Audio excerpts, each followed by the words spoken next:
Hey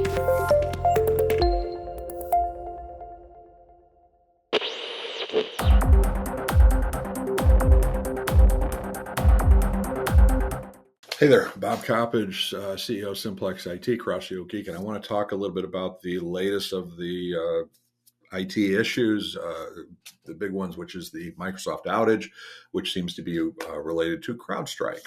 So, as you know, for these videos before, what we try to do is we try to take a look at breaking news that affects a majority or a wide array of folks out there, and we try to do two things. One is not overhype it, which is what the immediate media tends to do. So we try to talk about it in terms of what it actually does mean, but also we also try not to overgeek it. We try to explain it in terms that, well, I can understand. Usually I have a guest with me, but nobody wanted to join me for this, so I'm on my own.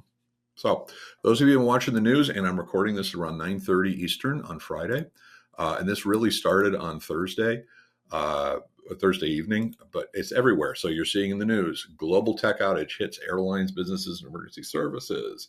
And a lot of these sites originally were just saying it's a Microsoft outage. And it does have the wonderful blue screen. And it really, right now, hospitals, banks, airlines, large-scale businesses are the ones now, whether that's because they, whether or not it's because they make the most news, they have the biggest impact. Well, we'll talk about that in a second. But there's an outage. Well, what does that mean? So first of all, what's impacted is this is a worldwide phenomenon and really started showing up last night in Australia as this stuff started happening. We'll talk about that in a second. But it's essentially Microsoft servers across the world, some desktops as well and the like, but primarily as far as the impact goes, really servers. Large organizations primarily affected, whether that's because it looks that way or it really is. But it looks like it was caused by an update from a cybersecurity company, CrowdStrike. Now, CrowdStrike primarily works with larger organizations.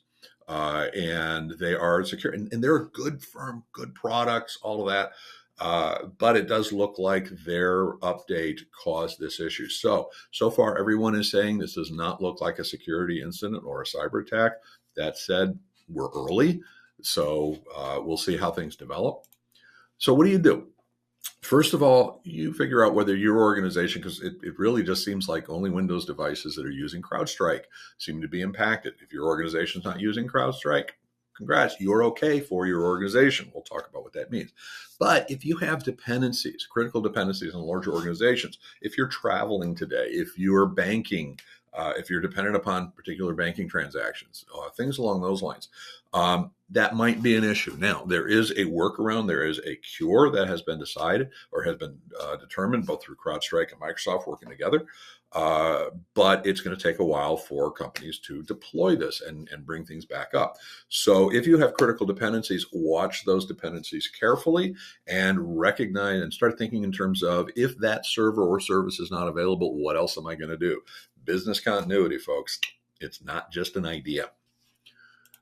So if you're a Simplex-IT client, so none of our managed service clients use CrowdStrike, so you're not directly affected. Notice I said directly. We'll talk about that in a second. We do have clients who are subscription only. And honestly, those clients, we don't know what your security stack is, so we can't say whether you're directly impacted or not. If you have any questions, reach out to us. But here's the thing. A lot of us use software as a service, cloud services, where we have an application that is not only hosted in the cloud, but it's hosted by a third party. Well, we, meaning you and us, we don't have access to how they're protecting their assets. And so if they are using CrowdStrike for their product and their services, they might be impacted, in which case we'll have to work with them and figure out how they're going to solve the problem. And we have identified, in our particular case, we have identified one client, we just identified him about 15 minutes ago, that we think this might be the case. So we're going to follow through with the host of that service and verify and just find out what they're going to do and what their time frame is, because really that's all we can do at this point. And this is one of those where when we talk about moving to the cloud, we have to recognize that we are surrendering a little bit of the reliability and some of the security to a third party. And usually that's okay because the third party does a better job or a more economic job on some of the security, but sometimes this can bite us. This is an example therein. So that's pretty much it. So bottom line is, if your organization's not using CrowdStrike, then you have a vulnerability in case some of your partner organizations are using it. Otherwise, you should be okay. And don't think that just because you're not using CrowdStrike that you're safe from everything, because quite honestly, this can almost happen to any vendor. But if you need more info, go to simplex-it.com. We've got all sorts of other videos and all that sort of thing, or you can contact me directly, bobc@simplex-it.com. I'd love to hear your feedback about whether this is useful. Feel free to share this, and catch you later.